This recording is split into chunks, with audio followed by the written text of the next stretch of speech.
ত্রয়োদশ জাতীয় সংসদ নির্বাচনের তফসিলকে স্বাগত জানিয়েছেন গার্মেন্টস ব্যবসায়ীরা। তারা বলছেন, এর মাধ্যমে গণতান্ত্রিক ও জনগণের কাছে দায়বদ্ধ সরকার প্রতিষ্ঠা পাবে।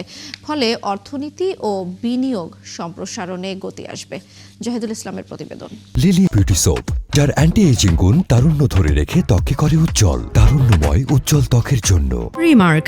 গণ-অভ্যুত্থান পরবর্তী সময় থেকে এখন পর্যন্ত প্রায় ৩০০ পোশাক কারখানা বন্ধ হয়েছে। অনেকগুলো নাম উঠেছে রুগ্ন তালিকায়। রপ্তানি আয়ের প্রবৃদ্ধিও সন্তোষজনক নয়।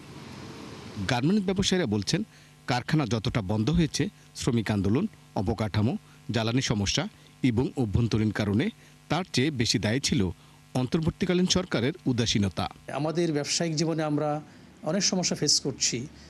কোভিডও কিন্তু আমরা এত সমস্যা ফেস করি নাই। অর্ডার স্থবির হয়ে গেছে, অর্ডার প্লেস হচ্ছে না। দেশের পরিস্থিতি যদি এভাবে ঘোলাটে হয়, সেক্ষেত্রে আমরা অ্যাকচুয়ালি এই ট্রেড এখানে থাকবে কিনা এই দেশে, সেটাও আমরা সন্দিহান। ইতিমধ্যে ঘোষণা করা হয়েছে জাতীয় সংসদ নির্বাচনের তফসিল। ভোট হবে ১২ ফেব্রুয়ারি।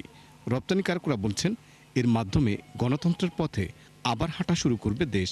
গণতান্ত্রিক উপায়ে ভোটের মাধ্যমে একটি সরকার নির্বাচিত হোক, এই জন্যই তো এত আন্দোলন, এত প্রাণ উৎসর্গ করা। সুন্দর মতন ইলেকশনটা হয়ে যাক এবং আমরা বিশ্বাস করি একটি গণতান্ত্রিক সরকার যদি প্রতিষ্ঠা হয়, তাহলে আমাদের যে ব্যবসার পরিস্থিতি, এটা আশা করা যায় ইনশাল্লাহ এটা অনেক ভালো হবে। অর্থনীতিবিদরাও বলছেন, দেশের বর্তমান পরিস্থিতিতে স্থিতিশীল একটি সরকার প্রতিষ্ঠার জন্য নির্বাচন হওয়া খুবই জরুরি।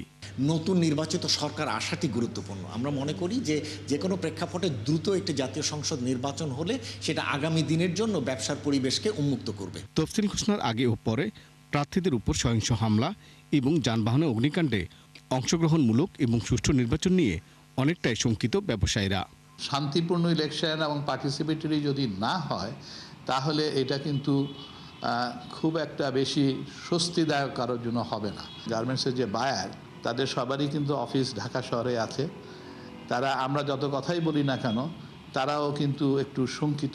তারা বলছেন, গ্রহণযোগ্য নির্বাচনে শুধু গণতন্ত্রই ফিরবে না, সাথে বাংলাদেশে ফিরে আসবে বাণিজ্য এবং বিনিয়োগের সুষ্ঠু পরিবেশ।